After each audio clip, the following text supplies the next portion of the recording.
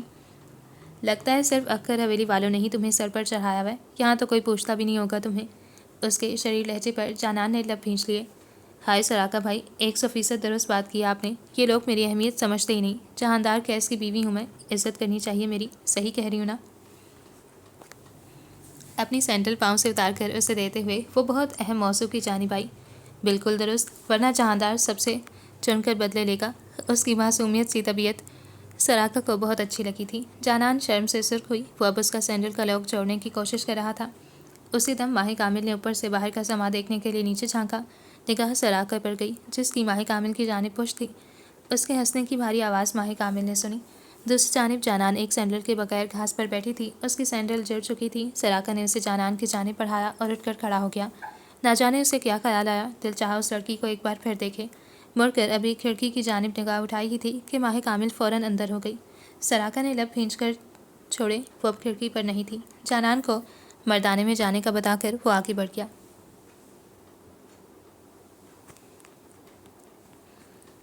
نکاح کا آغاز ہو گیا تھا۔ ماہ کامل سے اجازت مانگ کر اب قاضی صاحب مردانے میں بڑھ گئے تھے۔ قبول ہے کہتے وقت اسے بار بار احساس ہوا کہ اسے فیصلہ غلط ہو گیا ہے۔ اس نے اپنے دونوں ہاتھوں کی انگلیاں آپس میں جکڑی ہوئی تھیں۔ البتہ وہاں سراقہ کی پیشانی پر گھبراہٹ کے مارے پسینے کے قطرے تھے۔ اسے اپنے نکاح میں قبول کرتے ہوئے اس نے اپنے دل کو دلاسا دیا۔ گردن پھڑ کر بدر عالم کو دیکھا تھا جسے سانپ سونگھ گیا ہو۔ اس کا رویہ عجیب تھا، سراقہ سمجھ نہ سکا۔ تھوڑی ہی دیر میں ماہ کامل کو سراقہ کے برابر میں بٹھا دیا گیا۔ دادا اکبر اور اکبر دونوں کچھ فاصلے پر تخت پر بیٹھے کسی بات پر ہنس رہے تھے۔ گویا محفل جمی ہوئی تھی اور ہر طرف خوشی کا سما تھا۔ آبرو کچھ دور بھویں اٹھائے بیٹے اور بہو کو دیکھ رہی تھی اور سراقہ ان کی نظروں پر سانس خارج کرتا ہوا انہیں دور سے صرف نارمل رہنے کا اشارہ کر رہا تھا۔ ماہ کامل سے وہ کڑی نگاہیں چھپ نہیں پا رہی تھیں۔ چند دنوں پہلے بھی حویلی میں آبرو کے رویے کا ذکر عروج پر تھا اور اب اسے اندازہ ہو چکا تھا کہ وہ اس شادی سے خوش نہیں۔ شوہر کے برابر بیٹھتے ہوئے ہونے کا احساس کتنا عجیب تھا، انہونا سا، انوکھا سا۔ وہ سارا وقت خاموشی سے فرش کو تکتی رہی تھی۔ سراقہ نے بھی بات کا آغاز نہ کیا۔ جانان، بالآخر وہ پکار اٹھی۔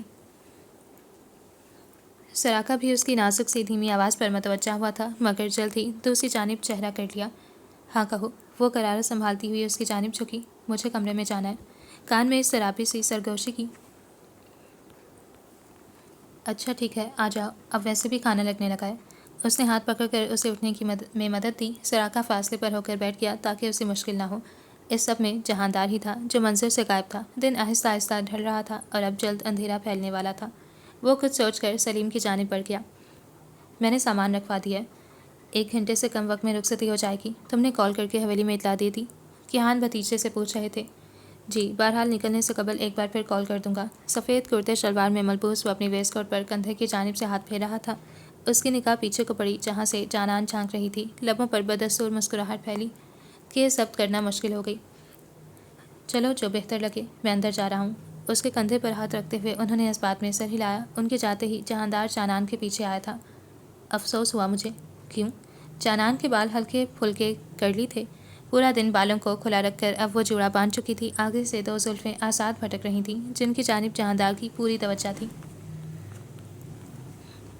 پورے دن کے بعد میں اب دیکھ رہا ہوں اپنی بیوی کو۔ تمہیں نہیں لگتا کہ فنکشن کے آغاز میں ہی تمہیں مجھ سے مل لینا چاہیے تھا؟ مسکراہٹ دباتے ہوئے خفا خفا سے لہجے میں بولا۔ چلیں، دیر آئے درست آئے۔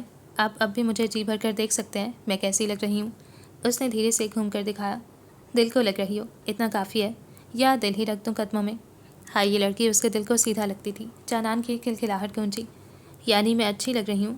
بے پناہ، میں شاید الفاظوں میں ڈھال نہ سکوں کہ تم مجھے کتنی اچھی لگتی ہو۔ زیادہ کام کرنے کے باعث وہ تھکاوٹ سے چور ہو چکا تھا، مگر جانان کو دیکھ کر وہ جیسے خود میں توانائی محسوس کرنے لگا۔ میں نے آپ کی دی ہوئی انگوٹھی پہنی ہے۔ اس نے ہاتھ آگے کیا تو جہاندار نے اسے تھام لیا۔ تو یعنی تم تسلیم کرتی ہو کہ تمہاری انگلیوں میں میری دی ہوئی انگوٹھی ہی اچھی لگتی ہے؟ ہم تو مانتے ہیں، بلکہ اب تو دل پر تحریر کر لیا۔ اس نے ہاتھ چھڑواتے ہوئے وہ اندر کو بھاگ گئی کہ اگر کسی نے دیکھ لیا تو کتنی شرمندگی ہوگی۔ دادا اکبر نے جہاندار اور جانان کی تصویر بنانے کو کہا تھا۔ جہاندار تو خوش تھا، البتہ جانان شرم سے آنکھیں بھی نہیں اٹھا پا رہی تھی۔ آج تو دادا اکبر مجھے پہلے سے زیادہ اچھے لگ رہے ہیں۔ اس نے کانوں میں سرگوشی کی تو جانان کھلکھلا دی۔ یہ احساس واقعی بہت خوبصورت تھا۔ اسے نہیں یاد وہ کتنی دیر بدر عالم کے گلے لگ کر صرف آنسو بہاتی رہی۔ اگر جدائی کا دکھ تھا تو بدر عالم کی، یہ کہتے کہتے اس کی زبان تھک گئی کہ وہ اس سے بار بار ملنے آئے گی، مگر وہ جانتی تھی کہ شاید ایسا نہ ہو سکے۔ دادا اکبر کی آنکھیں نم تھیں۔ شاداب بہت دور کھڑے بیٹی کو دیکھ رہے تھے۔ کاش وہ اس کو گلے لگا سکتے، ویسے ہی جیسے ہر باپ اس بڑے موقع پر اپنی بیٹی کو گلے لگاتا ہے۔ دل بوجھل تھا۔ گاڑی میں بیٹھتے ہوئے ماہ کامل نے شاداب کو دیکھا۔ ان کی آنکھوں میں ایک امید جاگی کہ شاید وہ اب ان کے پاس چلی آئے۔ ماہ کامل انہیں یک ٹک دیکھتی رہی۔ آج وہ آنکھیں پھر شکوہ کیوں نہ تھیں کہ شاداب اکبر جہانگیر اپنی بیٹی کی پسند ناپسند کا خیال نہ رکھ سکا۔ وہ جو سوچتی تھی اکبر حویلی کی دہلیز بھی پار نہ کرے گی، آج ان کی بہو کی حیثیت سے اکبر حویلی سے رخصت ہو رہی تھی۔ سراقہ گاڑی میں آگے بیٹھا ہوا تھا۔ ماہ کامل گاڑی میں بیٹھ گئی تو جہاندار نے اس کا لہنگا دروازے سے اندر کیا۔ آنکھوں سے آنسو ایسے ٹھہر گئے جیسے ساحل پر سمندر۔ زندگی کا ایک باب بالآخر بند ہو گیا تھا۔ اس باب کا اختتام کافی تکلیف دہ گزرا۔ اب تو امید نے بھی ساتھ چھوڑ دیا تھا کہ آنے والے باب کا اختتام اچھا ہوگا۔ اب شاید اپنا کوئی پاس نہیں تھا۔ اس نے خالی خالی نگاہ اپنے کمرے پر دوڑائی اور بستر پر بیٹھ گیا۔ اسے لگنے لگا وہ جلد مر جائے گا۔ بدر عالم جیسا خوش طبع، بے زبان اور حساس قسم کا شخص ماہ کامل کے بنا رہ ہی نہیں سکتا۔ ہاں، وہ مر جائے گا۔ اس کی زبان سوائے کامل کے کوئی نہیں سمجھ سکتا تھا۔ وہ اپنے دل کا حال اب کیسے بہن کو سنائے گا؟ زمینوں سے لوٹنے کے بعد اب وہ کس کا انتظار کرے گا؟ کون ناشتے کا پوچھے گا اور کون رات رات بھر باتیں کرے گا؟ اسے بہن یاد آنے لگی تو ماں کا خیال آیا۔ پہلے ماں تنہا کر گئی اور اب بہن۔ آخرکار اسے زندگی اکیلے ہی گزارنی پڑی۔ میں اسے کبھی اپنی بہو تسلیم نہیں کروں گی، آبرو بلند آواز میں نفرت آمیز لہجے میں بولی۔ اندر کمرے کے بستر پر بیٹھی ماہ کامل ان کی باہر سے آتی آواز سن کر شل ہو گئی۔ یہ کیا کہہ رہی ہیں امی؟ دادا نے سن لیا تو وہ برداشت نہیں کریں گے۔ سراقہ غصے سے بولا۔ جینا حرام کر دوں گی میں اس کا۔ وہ چیخیں تو سراقہ نے میز پر پوری قوت سے ہاتھ مارا۔ زوردار آواز گونجی تو ماہ کامل چونک اٹھی۔ میں اب مزید کوئی بات نہیں سنوں گا، جو کرنا ہے کریں، مگر مجھ پر یوں چیخنے چلانے کی کوئی ضرورت نہیں۔ وہ بلند آواز میں چیخا کہ کیہان کمرے سے باہر نکل آئے۔ کیا ہوا؟ کیوں شور مچا رہے ہو؟ سراقہ نے ایک نظر ماں کو دیکھا اور منزل سے ہٹتا ہوا کمرے میں داخل ہوا۔ اپنے پیچھے دروازہ زور سے آواز سے بند کیا۔ بستر پر بیٹھی خاموش ماہ کامل گھبرا کر اسے دیکھنے لگی۔ جس کی کن پٹی کی رگیں پھولی ہوئی تھیں وہ سیدھا چلتا ہوا بغیر اسے دیکھے سنگھار میز تک آیا۔ ماہ کامل اب تک جان چکی تھی کہ شادی صرف دادا اکبر کے حکم پر ہوئی ہے، نہ وہ سراقہ کی چاہتی اور نہ آبرو کی مرضی۔ دھیرے سے فرش پر کھڑے ہوتے ہوئے اس نے سوٹ کیس کھولا۔ سراقہ سنگھار میز پر دونوں ہتھیلیاں جمائے کچھ جھک کر خود کو سرخ آنکھوں سے آئینے میں دیکھ رہا تھا۔ سوٹ کیس سے لون کا سادہ سا سوٹ نکال کر اس نے بستر پر رکھا۔ سراقہ نے آئینے کے عکس میں اس کو دیکھا۔ گہرے رنگ کی سرخ لپسٹک اس پر اچھی لگ رہی تھی۔ وہ اسے بہت غور سے دیکھ رہا تھا۔ ماں کی باتوں سے چڑھ کر وہ جس طرح کمرے میں آیا تھا، تھوڑی دیر کے لیے واقعی بھول گیا تھا کہ ماہ کامل کمرے میں اس کا انتظار کر رہی ہے۔ ان کی باتوں کا برا مت ماننا، یہ رشتہ قبول کرنا ان کے لیے بہت مشکل ہے۔ تم جانتی ہی ہوگی کہ یہ شادی کس کی خواہش پر ہوئی ہے۔ امی بس کچھ غصے میں ہے اور امید ہے چند دنوں میں ٹھیک ہو جائیں گی۔ بھویں خراب موڈ کی وجہ سے آپس میں ملی ہوئی تھی۔ وہ صاف صاف اسے بتا چکا تھا کہ اسے شادی کی خواہش خود سراقہ کو بھی نہیں تھی، مگر ماہ کامل حیران نہیں ہوئی۔ وہ جانتی تھی۔ واش روم کہاں ہے؟ اس نے سراقہ کی بات کا جواب دیے بغیر پوچھا۔ سراقہ نے اس کا یوں بات بدلنا واضح محسوس کیا۔ کاش وہ اسے کہہ سکتا کہ وہ مزید اسے یوں سچ سے سورے روپ میں دیکھنا چاہتا ہے، مگر ماں کے ساتھ ہوئی بحث نے اس کا مزاج پوری طرح خراب کر دیا تھا۔ وہ چاہتے ہوئے بھی کچھ نہ کہہ پایا۔ وہاں آنکھوں کے اشارے سے بتاتے ہوئے وہ اب اسے سر تپیر دیکھ رہا تھا۔ سرخ رنگ اس پر اچھا لگتا تھا۔ دل نے عجیب خواہش کی۔ ماہ کامل سوٹ اٹھا کر واش روم کی جانب بڑھ گئی۔ سراقہ نے بھی ویسٹ کوٹ اتار کر کرسی کی پشت پر رکھ دیا۔ اس کا چہرہ ہمیشہ کی طرح سنجیدہ تھا۔ تھوڑی ہی دیر میں وہ باہر آئی تو ایک سادے سے لون کے سوٹ میں تھی۔ میک اپ سے چہرہ پاک تھا اور جیولری، لہنگا ہاتھ میں۔ کمرے میں ٹھہرنے کا اب سراقہ کا بھی موڈ نہیں تھا۔ وہ اس سے کیا کہتا؟ نہ دل میں اس کے لیے کوئی جذبہ اور نہ کبھی اس نے ماہ کامل کو اپنی بیوی کے روپ میں سوچا تھا۔ کچھ ملتے جلتے حالات ماہ کامل کے بھی تھے۔ وہ تکیہ صوفے پر رکھ کر وہیں بیٹھ گئی۔ میں باہر جا رہا ہوں، میرا انتظار مت کرنا، شاید صبح ہو جائے۔ سنجیدگی سے کہتے ہوئے وہ چابی اٹھاتا باہر نکل گیا اور ماہ کامل یہ سوچ کر گہری سکون کا سانس لینے لگی کہ وہ اس کا انتظار کرنے بھی نہیں والی تھی۔ مجبوری میں بندھا رشتہ ہمیشہ مجبوری ہی رہے تو بہتر ہے۔ دلوں میں زبردستی محبتیں پیدا نہیں کی جا سکتی اور نہ ماہ کامل کی چاہتی۔ ہاتھوں کی بھری بھری مہندی اور ہتھیلی کے درمیان لکھا مہندی سے سراقہ کے نام کا رنگ کافی گہرا تھا۔ اس کے جاتے ہی ماہ کامل نے نظریں گھما کر ارد گرد دیکھا۔ کمرہ کافی کشادہ تھا، یہ اس کی ماں کی حویلی تھی۔ یہ سوچ کر اسے مزید تکلیف ہوئی۔ گھڑی رات کے 12 بجا رہی تھی۔ کھڑکی سے گاڑی سٹارٹ ہونے کی آواز آئی۔ خیالوں میں چند الفاظ گردش کرنے لگے۔ زندگی کا نیا باب، نیا رخ، نیا صفحہ۔ اپنی ڈائری پڑھتے پڑھتے نہ جانے وہ کب سوئی۔ اندھیرے کمرے کا دروازہ کھولتے ہوئے سراقہ اندر آیا۔ بھاری قدموں کی دھیمی چاپ اس کی نیند میں خلل نہ پیدا کر سکی۔ دل میں ایک احساس تھا کہ صوفے پر لیٹی وہ لڑکی اس کے نکاح میں تھی، اس کی بیوی تھی، اس کی تھی۔ وہ اس پر حق رکھتا تھا، بالکل اسی طرح جس طرح وہ لڑکی اس پر حق رکھتی تھی۔ اس کی نگاہ کھڑکی سے پر پڑی جس کے پردے ہٹے ہوئے تھے۔ آسمان گہرے نیلا ہو رہا تھا۔ وہ جب گھر میں داخل ہوا تھا تو 6 بج رہے تھے۔ ساری رات خود کے ساتھ گزار کر وہ اب کمرے میں موجود تھا۔ آبرو کی باتیں اور بحث کرنے کی عادت سراقہ کو چلا دیتی تھی اور پھر اس کا وہ وقت ہمیشہ کی طرح خراب گزرتا تھا۔ وہ چلتے ہوئے ماہ کامل کے نزدیک آیا۔ چادر میں سمٹ کر لیٹی ماہ کامل اپنی ڈائری بند کر کے اسے اندر رکھنا بھول چکی تھی۔ اس نے حیرت سے اس کی کھلی ڈائری دیکھی اور پاس پڑا فرش پر پین اٹھا کر دیکھنے لگا۔ کیا وہ ساری رات کچھ پڑھتی یا لکھتی رہی تھی؟ سراقہ نے الٹ پلٹ کر اس ڈائری کو دیکھا اور پھر ماہ کامل کے چہرے کو۔ میک اپ سے پاک شفاف چہرے نے سراقہ کو اسے نزدیک سے دیکھنے پر مجبور کیا۔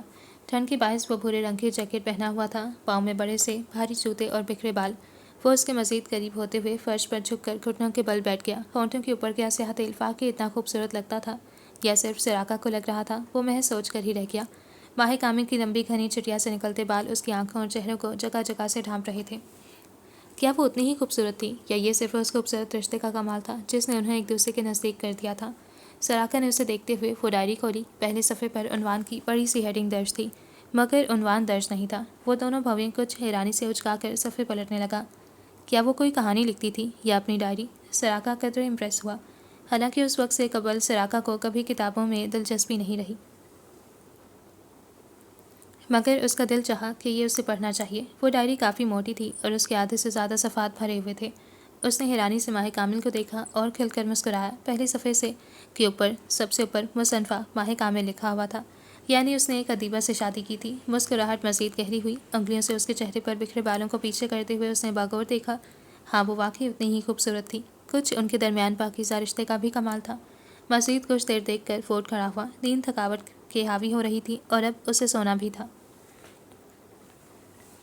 اس کی جب آنکھ کھلی تو کمرہ خالی تھا۔ بستر کی چادر سلور زدہ تھی، جس کا مطلب تھا کہ وہ کمرے میں رات کو آیا تھا۔ فریش ہوتے ہوئے اس نے سوٹ کیس سے اپنا نیلے رنگ کا برش نکالا اور اسے میز پر رکھا۔ بالوں پر پھیرتے ہوئے وہ سوچنے لگی کہ اسے باہر جانا چاہیے یا نہیں۔ یکدم ہی ڈائری کا خیال آیا تو اس نے صوفے پر دیکھا جہاں ڈائری کہیں نہیں تھی۔ کہیں وہ سراقہ کے ہاتھ تو نہیں لگ گئی تھی؟ اس نے تیزی سے ارد گرد ہر جگہ دیکھا مگر وہ مل ہی نہیں سکی۔ لب کچلتے ہوئے اس نے انگلیاں مروڑیں۔ یہ سوچ کر اسے گھبراہٹ ہونے لگی کہ کوئی اسے پڑھ نہ لے۔ بالوں کا جوڑا بنا کر اس نے سر پر ہلکا دوپٹہ رکھا اور پیروں میں چپل ڈالتی ہوئی باہر آ گئی۔ سراقہ اور جہاندار کا کمرہ اوپر والی منزل پر تھا، جبکہ 2 بڑی بہو کے کمرے نیچے دادا اکھر کے کمرے کے سامنے تھے۔ نیچے سے باتوں کی آوازیں آ رہی تھیں۔ دل میں نئے ماحول کا عجیب خوف تھا۔ سینے اترتے ہوئے اس نے باہر لان میں جھانکا جہاں ٹراؤزر اور جیکٹ میں موجود سراقہ چہرہ آسمان کی جانب کیے شاید کھلی فضا سے لطف اندوز ہو رہا تھا۔ دماغ میں طرح طرح کے خیالات آنے لگے۔ کیا اسے سراقہ سے اپنی ڈائری کا پوچھنا چاہیے تھا؟ لب بھینچتے ہوئے وہ باہر نکلنے لگی جب آبرو کی تیز آواز نے اسے روکا۔ کہاں جا رہی ہو؟ آواز باہر کھڑے سراقہ نے بھی سنی۔ وہ سراقہ۔ اس نے باہر سراقہ کی جانب اشارہ کیا جب اسے دیکھ رہا تھا۔ ارے بی بی، شادی ہو گئی ہے، اس کا یہ مطلب نہیں کہ شوہر کی ہی رٹ لگائے رکھو۔ ذرا ناشتے کو تو پوچھ لو۔ اندر داخل ہوتا سراقہ سب کچھ سن چکا تھا۔ شاید وہ واک کر کے لوٹا تھا، یہی وجہ تھی کہ اس کی پیشانی پر پسینے کے چند قطرے نمودار تھے۔ ماہ کامل کو ان کا کٹیلا لہجہ بری طرح دل پر لگا۔ ماضی جتنا بھی برا رہا مگر کبھی اسے اس قسم کے رویے برداشت نہ کرنے پڑے۔ لہجہ کمزور پڑ رہا تھا۔ وہ اب تک انہیں پھٹی آنکھوں سے دیکھ رہی تھی۔ کیا اب رونے کا ارادہ ہے؟ سراقہ کی موجودگی کی پرواہ کیے بغیر وہ پھر اسی لہجے میں بولی۔ ہم نے حویلی میں نوکروں کے ڈبر نہیں رکھے ہوئے کہ جب جو حکم دو وہ بنا دیں گے۔ اس حویلی کی بہو اپنا کھانا خود بناتی ہیں، اور اب چونکہ یہ لڑکا بھی تمہارا شوہر ہے تو اس کا کھانا بنانا تمہاری ذمہ داری ہے۔ انہوں نے سراقہ کو قدرے بے رخی سے دیکھا۔ ان کے مطابق ان کی ناراضگی بالکل جائز تھی۔ ماہ کامل کی آنکھیں ان کے خراب رویے پر نم ہو گئیں۔ وہ اب بھی خاموش ہی رہی تھی۔ آواز حلق میں ہی اٹک گئی۔ سراقہ اس کے پیچھے خاموش کھڑا ماں کو بے تاثر نگاہوں سے دیکھ رہا تھا۔ اپنے بھائی کی طرح گونگی ہو گیا؟ وہ اب کی بار نخوت سے بولیں تو ماہ کامل کی آنکھوں میں آنسو آ گئے۔ ان کے الفاظ قدرے سخت تھے کہ ماہ کامل بے یقینی سے تکتی رہ گئی۔ کیسے انہوں نے اس کے بھائی کو منہ پھاڑ کر گونگا کہا تھا؟ ماہ کامل نے پلٹ کر شوہر کو بے یقینی سے دیکھا، جس نے ایک بار بھی نہ اپنی ماں کو چپ کروایا اور نہ اس کے حق میں کچھ کہا۔ سراقہ کا چہرہ بے حد نارمل نظر آ رہا تھا، نہ کوئی تاثر اور نہ جیسے کوئی پرواہ۔ وہ آبدیدہ آنکھوں سے اسے دیکھتے ہوئے اوپر کی جانب بھاگ گئی۔ لو دیکھ لو، اس کے مزاج، اب ظاہر ہے چندہ کی بیٹی ہے، کچھ بھی بعید کی جا سکتی ہے۔ ان کے کہنے کا انداز بالکل ان عورتوں کی طرح تھا جو بات کو بڑھا چڑھا کر بیان کرتی ہیں۔ سراقہ اپنی پانی کی بوتل اچھال کر پکڑتا ہوا اوپر کی جانب بڑھ گیا۔ کمرے میں داخل ہونے سے پہلے اس نے دروازہ کھول کر اندر دیکھا تھا۔ وہ بستر پر بیٹھی بری طرح رو رہی تھی۔ سب سے زیادہ تکلیف اسے اپنے بھائی کے لیے کہے گئے الفاظوں پر ہوئی تھی۔ سراقہ نے ایک نظر اسے دیکھا اور سنگھار میز پر بوتل رکھنے لگا۔ میز پر رکھے اپنے برش کے ساتھ ایک نیلا برش دیکھا تو کچھ حیران ہوا۔ ماہ کامل نے اپنا برش بھی الگ ہی رکھا تھا۔ جیکٹ اتارتے ہوئے اس نے پاؤں سے بھاری جوتے نکال اور فرش پر پھینکے۔ وہ جان چکی تھی کہ سراقہ کمرے میں موجود ہے۔ چہرہ گھٹنوں میں دے کر سسکیاں بھرتی ماہ کامل ذرا نہ ہلی۔ وہ بھی کچھ نہ بولا۔ جیکٹ کرسی پر رکھتا وارڈروب میں کپڑے ڈھونڈنے لگا۔ سیاہ جینس اور سفید شرٹ نکالتے ہوئے وہ واش روم کی جانب بڑھ گیا۔ جانے کتنی دیر بعد وہ واش روم سے نکلا تھا۔ بالوں میں اسے ٹپکتی پانی کی بوندیں کارپیٹ میں جذب ہو رہی تھیں۔ نگاہیں اٹھا کر ماہ کامل کو دیکھا، جس کی پوزیشن اب تبدیل ہو چکی تھی۔ وہ پہلے بستر کے درمیان بیٹھی تھی مگر اب مسحری سے ٹیک لگائے ہوئے تھی۔ آنکھیں نمی کے باعث سرخ نظر آئیں۔ سراقہ نے گھڑی میں وقت دیکھا۔ جب وہ کمرے میں آیا تھا تو 10 بجنے والے تھے اور اب 10:30 ہو رہے تھے۔ آستینوں کو کلائی تک نیچے کرتے ہوئے اس نے بالوں میں برش پھیرا۔ کمرے میں بالکل خاموشی کا عالم تھا۔ کھڑکیوں سے پردے ہٹے ہوئے تھے اور سورج کی ہلکی تپش اندر آ رہی تھی۔ وہ خود پر ہلکا پرفیوم چھڑکتے ہوئے اس کے پاس آیا۔ تم نے ناشتہ کیا؟ نہیں۔ اسے کل رات کے بعد سراقہ سے کچھ خوف سا محسوس ہو رہا تھا۔ لمبے چوڑے اس وجود کے سامنے وہ بے حد نازک سی معلوم ہوتی تھی۔ ماہ کامل مزید کچھ سمٹ کر بیٹھ گئی۔ آؤ ناشتہ کرنے چلیں۔ اس نے اپنا ہاتھ آگے کیا تاکہ وہ اسے تھام سکے۔ ماہ کامل نے ساکت ہوتے ہوئے اس کا بڑا ہوا ہاتھ دیکھا اور پھر اس کا چہرہ تکنے لگی۔ سراقہ اس کا انداز سمجھ رہا تھا کہ وہ جھجک رہی ہے۔ میں اس نے کچھ کہنا ہی چاہا کہ اس سے قبل سراقہ بول اٹھا۔ محرم ہوں تمہارا، تھام سکتی ہو میرا ہاتھ؟ اس کے کسی بھی تاثرات سے عاری چہرے میں کوئی تاثر پہچاننا مشکل تھا۔ وہ کیسے پہچانتی کہ وہ ابھی کیسا محسوس کر رہا ہے؟ ماہ کامل نے اس کی جانب ہاتھ بڑھایا۔ سراقہ نے اس کا ہاتھ کپکپاتا ہوا محسوس کیا۔ اس کا ہاتھ اپنے ہاتھ پر محسوس کرتے ہوئے اس نے ہلکا سا بھینچا۔ ماہ کامل کا چہرہ سفید ہونے لگا۔ فوٹ کر فرش پر کھڑی ہو گئی۔ خیرو ناشتہ بنا دے گا، مگر آبرو چچی کے؟ اس نے بات مکمل کرنی چاہی کہ پھر سراقہ نے ٹوکا۔ تمہاری شادی آبرو چچی سے ہوئی ہے؟ اس کا لہجہ ایسا تھا جیسے وہ ڈانٹ رہا ہو، حالانکہ یہ رویہ تو اس کا عام رویہ تھا۔ وہ ایسے ہی گفتگو کیا کرتا تھا۔ نہیں، آواز دھیمی تھی۔ نگاہوں نے اپنا کام کیا اور نیچے کو جھک گئیں۔ شوہر کون ہے؟ اب وہ اسے یاد دہانی کروا رہا تھا۔ آپ؟ تو پھر میری بات کی زیادہ اہمیت ہوگی یا آبرو چچی کی؟ وہ الجھ گئی۔ چچی بڑی تھی اور ان کا زور زیادہ تھا اور دوسری جانب سراقہ شوہر تھا۔ پتہ نہیں۔ آخر میں کنفیوز ہی ہو گئی۔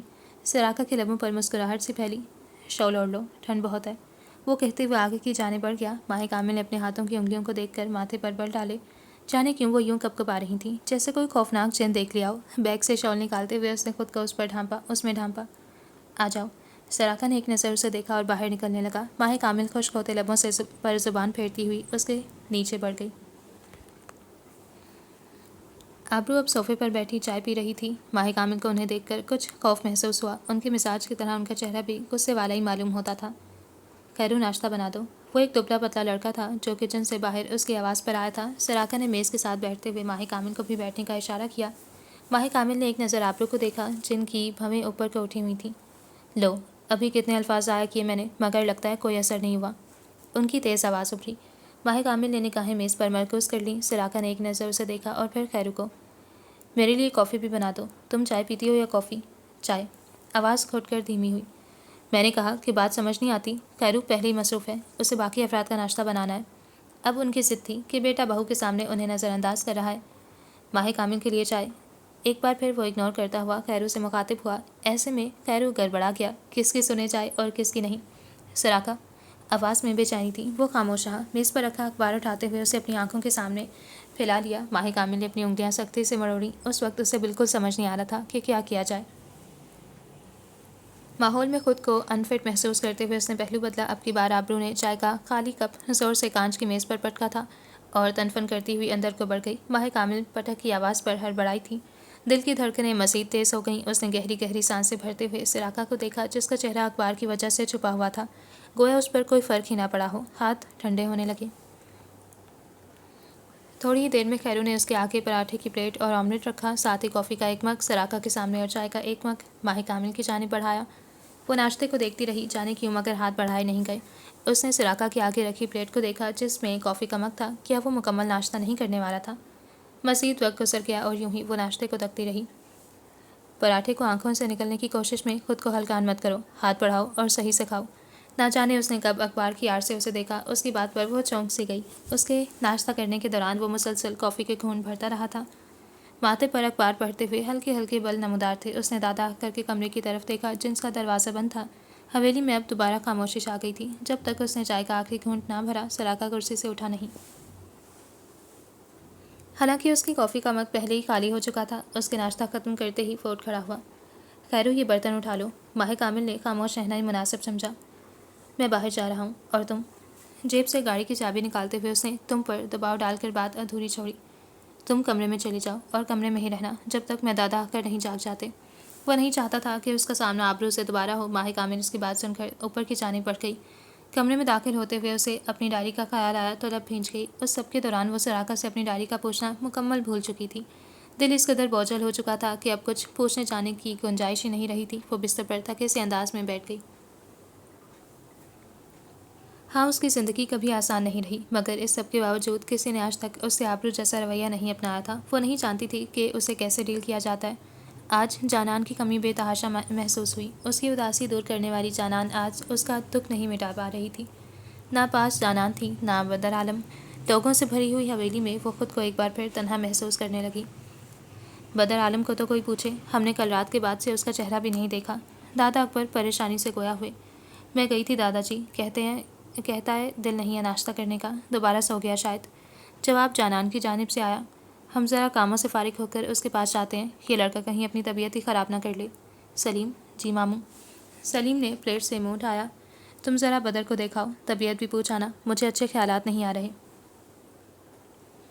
وہ کبھی نہ پوچھتے، اگر ماہ کامل موجود نہ ہوتی انہیں کبھی یہ سب کہنے کی ضرورت ہی نہ پڑتی۔ میں پوچھ آتا ہوں۔ اس نے دادا اکبر کا چہرہ حیران ہوتا دیکھا، جنہیں شاید شاداب چچا کی یوں فکر کرنا ہضم نہیں ہوا تھا، مگر حقیقت یہی تھی کہ شاداب کو ہمیشہ سے اپنے دونوں بچوں کی فکر تھی۔ کرسی سے اٹھتے ہوئے وہ بدر عالم کے کمرے کی جانب بڑھ گیا۔ ہلکی دستک دے کر اس نے کچھ انتظار کرنا چاہا، مگر دوسری جانب سے خاموشی ہی چھائی رہی۔ دوسری دستک دیے بغیر ہی وہ اندر داخل ہو گیا۔ بستر پر اوندھے منہ لیٹا بدر عالم گہری نیند میں تھا۔ سلیم نے کمرے کا حال دیکھا جو کافی حد تک بگڑا ہوا تھا۔ وہ آڑا ترچھا ہو کر اوندھا لیٹا ہوا تھا۔ نہ جانے یہ رات کی تھکن کا نتیجہ تھا یا رات بھر جاگنے کا۔ سلیم کچھ نہ جانتے ہوئے بھی سب کچھ جان گیا۔ اسے بدر عالم کے لیے دل سے افسوس ہوا۔ کیا وہ ساری رات جاگتا رہا ہے؟ سلیم نے لاؤنج میں داخل ہوتے ہوئے پوچھا۔ مجھے اندازہ نہیں۔ کیا وہ ٹھیک ہے؟ شاداب بے چینی سے بولے۔ سو رہا ہے، نیند بہت گہری ہے، میں نے اسے اٹھانا مناسب نہیں سمجھا، وہ شاید ماہ کامل کو یاد کر رہا ہے۔ کرسی کھینچ کر بیٹھتے ہوئے اس نے اپنے خیالات کا اظہار کیا۔ بہن کو رخصت ہوئے ایک دن بھی مکمل نہیں ہوا، اس کا دکھی ہونا غلط ہے، چند دنوں میں ٹھیک ہو جائے گا۔ یہ دادا اکبر تھے جنہوں نے تسلی سے کہا تھا۔ شاداب پہلو بدل کر رہ گئے تھے۔ جانان نے لب کاٹتے ہوئے دادا کو دیکھا جن کا لہجہ بے حد عام تھا۔ سبھی جانتے تھے کہ اس کے لیے ماہ کامل کتنی زیادہ اہم تھی۔ مجھے لگتا ہے بھائی صاحب جلد ہی جہاندار اور جانان کی رخصتی کی بات کرنے والے ہیں، مگر ہم ان سے کچھ کہنے پوچھنے سے پہلے وہی مطالبہ کریں گے جو ہمارا حق ہے۔ لہجہ قدرے ذو معنی تھا۔ جانان نے بے اختیار چہرہ اٹھا کر انہیں دیکھا۔ مطالبہ؟ وہ کچھ سمجھ نہ سکی، البتہ خطرے کی گھنٹی بج چکی تھی۔ جو حکم ابا میاں۔ شہاب نے حامی بھری، ان کا لہجہ بھی مطمئن تھا۔ سلیم نے جانان کو دیکھ کر نگاہیں چرائیں جیسے وہ سب کچھ جانتا ہو، مگر اگر اس سب میں جانان کو کچھ یاد آیا تھا تو وہ جہاندار اور اس کی شدت پسندی تھی۔ جہاندار کی اپنی راہ میں بننے والی ہر رکاوٹ کو اکھاڑ سکتا تھا۔ اس کا غصہ یاد کر کے وہ لرز کر رہ گئی تھی۔ ماہ کامل کمرے سے باہر نہیں آئی۔ ہم نے سوچا تھا کہ ناشتہ ساتھ ہی کریں گے، مگر خیرو نے بتایا کہ تم دونوں نے صبح ہی کر لیا تھا۔ ہاں، دراصل میں صبح سویرے ہی اٹھ گیا تھا۔ شہر کی روٹین اب اتنی پکی ہو گئی ہے کہ صبح جلدی آنکھ کھل جاتی ہے، میں اسے دیکھتا ہوں۔ اس نے گھڑی میں وقت دیکھا جو 3 بجا رہی تھی۔ کمرے میں داخل ہوتے ہوئے اس نے ارد گرد نگاہ دوڑائی۔ صوفے پر سمٹ کر بیٹھی ماہ کامل اسے نیند میں معلوم ہوئی۔ سر صوفے کی پہ رکھ کر اس نے آنکھیں موندی ہوئی تھیں۔ گاڑی کی چابی میز پر رکھتے ہوئے وہ اس کے نزدیک آیا۔ سر پر دوپٹہ نماز کی طرح بندھا ہوا تھا۔ وہ شاید ظہر پڑھ کر بیٹھی تھی۔ سراقہ نے کمرے میں ہلکا ہلکا اندھیرا ہونے کے باعث ماہ کامل کو قریب سے دیکھا۔ بستر پر جا کر سو جاؤ، یوں صوفے پر سوگی تو اچھا نہیں لگے گا۔ اس کی بھاری آواز پر ماہ کامل چونک کر اٹھ گئی۔ کافی لمحے صرف جگہ کو پہچاننے میں لگ گئے۔ اسے بالکل قریب دیکھ کر وہ تیزی سے پیچھے کو ہٹی اور اس کے چہرے پر یوں ہوائیاں اڑنا سراقہ سے چھپ نہ سکا۔ وہ اسے ایسے تکنے لگا جیسے اپنا قصور جان رہا ہو۔ آنکھوں میں شکوہ تھا، حیرانی تھی، ایک عجیب سا تاثر تھا۔ وہ اس سے کہتا بھی تو کیا کہتا کہ یہ سب کیا ہے اور وہ ایسا کیوں کر رہی ہے۔ ماہ کامل کو تھوڑی دیر کے لیے کچھ کہنا غلط محسوس ہوا۔ وہ اسے سپاٹ نگاہوں سے دیکھتا الٹے قدم پیچھے ہٹ رہا تھا۔ ماہ کامل ساکت سی اسے دیکھنے لگی۔ لمبے لمبے ڈگ بھرتا ہوا وہ تیزی سے کمرے سے نکل گیا۔ سانسیں ساکن ہونے لگیں۔ اس نے زور دے کر گہری سانس لی۔ دل زور سے دھڑک رہا تھا، مگر ہاں اسے ایسا ہی کرنا تھا۔ بدر عالم کی طبیعت کی خرابی کی وجہ سے ولیمے کی تاریخ کچھ آگے رکھ دی تھی، مگر ماہ کامل کو آدھی ادھوری بات بتائی گئی تھی۔ کیوں؟ اسے حیرانی ہوئی۔ یوں ہی دادا اکثر چاہتے تھے کہ شادی اور ولیمے میں ذرا لمبا گیپ رکھا جائے۔ زینت چچی اسے دلاسے دے رہی تھیں کہ اگر بدر عالم کی طبیعت کا بتا دیا تو وہ پریشان ہو جائے گی، مگر میں بدر سے ملنا چاہتی تھی۔ بستر کی چادر پر ناخن گاڑتی ہوئی وہ بھائی کو یاد کرتے ہوئے بولی، ولیمہ نہیں ہو رہا تو کیا ہوا، حویلی کی پہلی شادی ہے اور اس موقع پر کل ایک چھوٹی سی دعوت منعقد ہوئی ہے۔ کیہان بھائی کے دوست رشتہ دار سب مدعو ہیں اور میں نے سوچ رکھا ہے کہ کل تمہیں بیوٹیشین سے تیار کروائیں گے۔ نئی نویلی دلہن تو معلوم ہو۔ اس کے سر پر پیار سے ہاتھ پھیرتے ہوئے وہ اکبر حویلی کا موضوع تبدیل کر گئیں۔ وہ پورا دن دادا اکثر سے دور ہی رہی، کیونکہ جانتی تھی کہ اگر ان کے پاس گئی تو ان کی بے جا محبت اس کے دل کو نرم کر دے گی۔ اس سے خوف تھا اور وہ خوف کا سامنا نہیں کر پا رہی تھی۔ زینت چچی کا رویہ ہمیشہ کی طرح اس کی جانب نرم ہی رہا۔ رات کی سیاہی ہر جگہ پھیل چکی تھی۔ اس کا صوفہ کھڑکی کے ساتھ ہی رکھا تھا۔ عجیب بے بسی تھی۔ کھڑکی کھولتے ہوئے وہ صوفے پر ہی بیٹھ گئی۔ دکھ نے اس کا دماغ مفلوج کر دیا تھا کہ وہ کیا کر رہی تھی۔ عجیب طرح کی شرمندگی نے اسے گھیرا۔ صبح سے جانے کتنی ہی بار وہ یہ سوچ کر تکلیف کا شکار ہوئی، مگر دوسرے ہی پل ماں کے خیال نے یہ سارا دکھ بھلا دیا۔ اسے یہاں سے دور جانا تھا۔ قدم پھونک پھونک کر اٹھانا اس لیے بھی ضروری تھے کہ ایک دفعہ اگر وہ کمزور پڑ گئی تو کبھی اٹھ نہ سکے گی۔ گویا یہ ایک دلدل ہو اور وہ اس میں دھنستی چلی جائے گی۔ کمرے کا دروازہ آواز سے کھلا۔ اس نے سراقہ کو اندر قدم بڑھاتے دیکھا، بکھرے بال اور تھکاوٹ سے چور بدن۔ ہاں وہ جانتی تھی کہ یہ پورا دن اس نے ماہ کامل کی وجہ سے باہر گزارا۔ سراقہ کے ایک بار بھی اس سے نگاہ نہ ملائی تھی۔ وہ چلتا ہوا بستر پر آ بیٹھا۔ جوتے جیسے تیسے اتار کر اس نے جسم بستر پر پیچھے کی جانب پھینکا اور آنکھیں کھول کر چھت کو گھورنے لگا۔ آنکھیں تھکاوٹ سے آدھی ہی کھلی تھیں۔ ماہ کامل کو اس کے لیے اتنا برا محسوس ہوا کہ وہ تکلیف سے آنکھیں ہی پھیر گئی۔ تم نے کھانا کھا لیا؟ جی۔ دھیمی مگر واضح آواز۔ سراقہ نے آنکھیں موند لی۔ وہ انتظار کرنے لگا جیسے وہ یہ سوال اس سے بھی پوچھے گی، مگر ایسا نہ ہوا۔ دوسری جانب خاموشی ہی رہی۔ یکدم ہی دروازے پر دستک ہوئی۔ وہ حیرانی سے وقت دیکھتا ہوا اٹھ کر بیٹھا۔ اس نے اندر آنے کی اجازت دی تو ملازمہ کھانے کی ٹرے تھامے داخل ہوئی۔ یہ ماہ کامل باجی کے لیے زینت بی بی نے بھجوایا۔ انہوں نے کہا ہے کہ آپ سے کہہ دوں کہ کھانا کھائے بغیر مت سوئیے گا۔ ملازمہ بول رہی تھی اور ماہ کامل سراقہ کی نظروں پر بے جا شرمندہ ہو رہی تھی۔ ملازمہ کے جاتے ہی سراقہ تلخی سے ہنسا اور دوبارہ بستر پر چت لیٹ گیا۔ اس کے پیر فرش پر تھے۔ ماہ کامل کو اس کی تلخی کسی طنز کی صورت میں محسوس ہوئی۔ اس کے جھوٹ پر وہ ہنستا نہیں تو کیا کرتا۔ اس نے ٹرے میں رکھے چاول کی پلیٹ اور شوربے کو دیکھا۔ وہ لقمہ بھی نہ بھر سکی۔ نگاہیں سراقہ کے چہرے پر تھیں جو لیٹا ہوا تھا۔ اچانک ہی وہ جھٹکے سے اٹھ کر بیٹھا اور پھر لمحوں میں کھڑا ہو گیا۔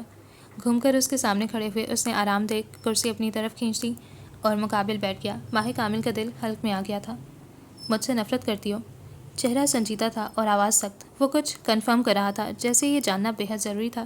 اگر ماہ کامل سراقہ سے نفرت کرتی ہوگی تو وہ آئندہ کبھی بات کرنے کی بھی کوشش نہیں کرے گا۔ نہیں، اس نے تیزی سے کہا۔ سراقہ نے اس کی آنکھوں میں جھانکا جہاں خوف کے تاثرات تھے۔ میں تمہیں ناپسند ہوں؟ مجھے آپ سے کوئی مسئلہ نہیں۔ بھلا وہ اسے ناپسند ہی کیوں کرتی؟ پرکشش خوبصورت مرد ہونے کے ساتھ ساتھ وہ نرم طبیعت کا مالک بھی تھا۔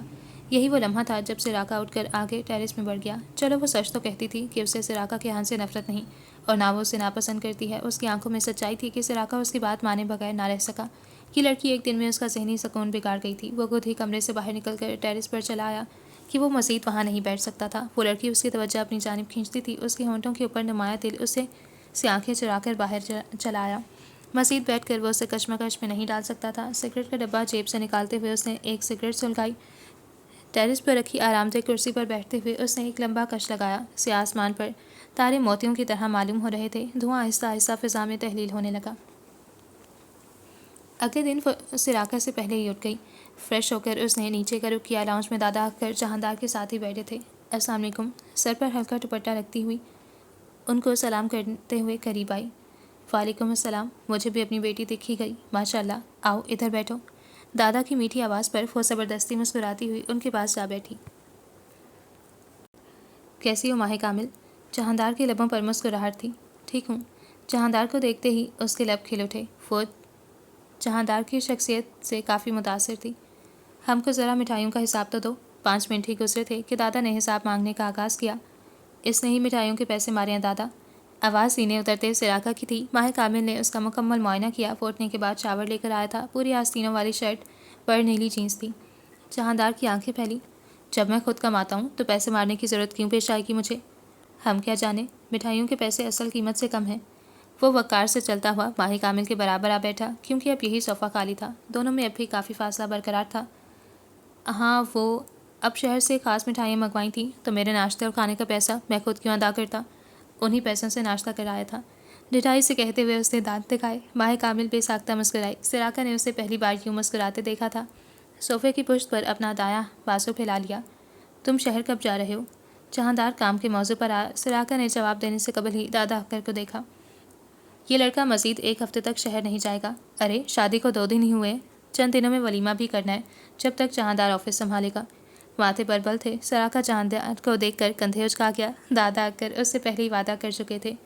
یعنی 1 ہفتے تک اکر ولا کی چابیاں میرے ہاتھ میں ہوں گی؟ وہ ہنس پڑا۔ چابیاں ہی ہوں گی، وہ کمرہ نہیں۔ اس نے آنکھیں دکھائیں۔ ویسے ماہ کامل، اس آدمی سے دور رہنا۔ کبھی موڈ خراب ہو جائے تو جب تک سامنے والے کا مزاج خراب نہ کرے اس کا دل نہیں مانتا۔ جہاندار نے مسکراہٹ چھپائی، جبکہ سراقہ کا دل چاہا کہہ دے کہ وہ اس سے دور ہی تو رہتی ہے۔ ماہ کامل کو مجبوراً مسکرانا پڑا۔ 1 بجے تک بیوٹیشن آ جائے گی۔ خیرو ناشتہ لگا رہا ہے، ہم سب ساتھ مل کر ناشتہ کر لیتے ہیں۔ حسینہ چچی نے لاؤنج میں قدم رکھا۔ دلہن بیٹی، ہمارے لیے روٹی میں ہلکا سا گھی لگا دینا، انہوں نے دھیمی آواز میں کہتے ہوئے ساتھ اشارہ کیا۔ ابا جی، اب میں کہاں دلہن رہی، اب تو ہماری سراقہ کی دلہن آئی ہے۔ زینت چچی نے بہت پیار سے اسے دیکھا۔ مجھے ولیمہ اٹینڈ کر کے جانا ہے، مگر ہائے رے میری قسمت، تمہارے ولیمے کا بھی کوئی اتا پتہ نہیں۔ امید ہے اس ہفتے ہمیں کسی خسارے کا سامنا نہ کرنا پڑے۔ سراقہ سنجیدگی سے کہتے ہوئے آگے کو جھکا۔ یاد نہیں، آخری بار جب تم آفس کے سلسلے میں امریکہ گئے تھے تو پیچھے کس نے سنبھالا تھا؟ تمہارے لوٹنے تک کتنی ساری ڈیلز فائنل کی تھیں۔ پہلے بھی کئی بار کہا ہے کہ صبح صبح یہ دفتروں کے مسائل نہ حل کیا کرو۔ چلو میز پر جاؤ، ناشتہ ٹھنڈا ہو رہا ہے۔ زینت چچی نے مصنوعی گھوری سے نوازا تو سراقہ اٹھ کھڑا ہوا۔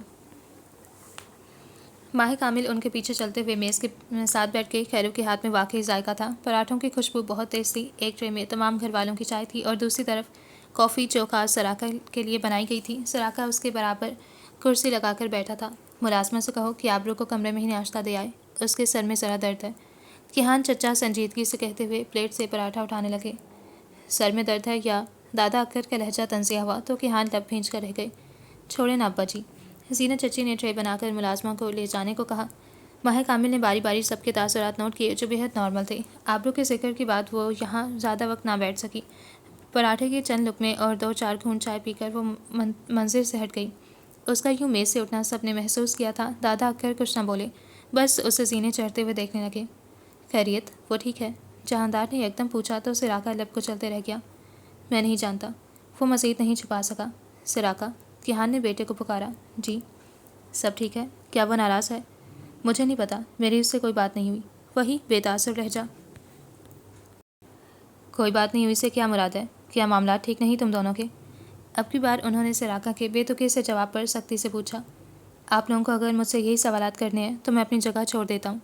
ضبط کرتے ہوئے وہ تیزی سے اٹھا۔ جہاندار کی آنکھیں پوری کھلی۔ دادا اکر صرف پوتے کو دیکھ رہے تھے۔ سراقہ، مجھے لگتا ہے کہ آپ لوگوں کو مجھ سے نہیں اس سے پوچھنا چاہیے۔ میز پر ہاتھ مارتا ہوا وہ کمرے سے نکل گیا۔ ماحول میں خاموشی چھا گئی۔ چچی نے دادا اکر کو دیکھا جو بے یقینی سے اسے دیکھ رہے تھے جہاں سے ابھی سراقہ نکلا تھا۔ ایسا تو نہیں تھا کہ انہوں نے یوں چاہا تھا۔ بہت سارے خدشوں نے ایک ساتھ آ گھیرا۔ جہاندار کی زبان گنگ ہو چکی تھی۔ کیا واقعی سراقہ کے سارے خدشے درست نکلے تھے؟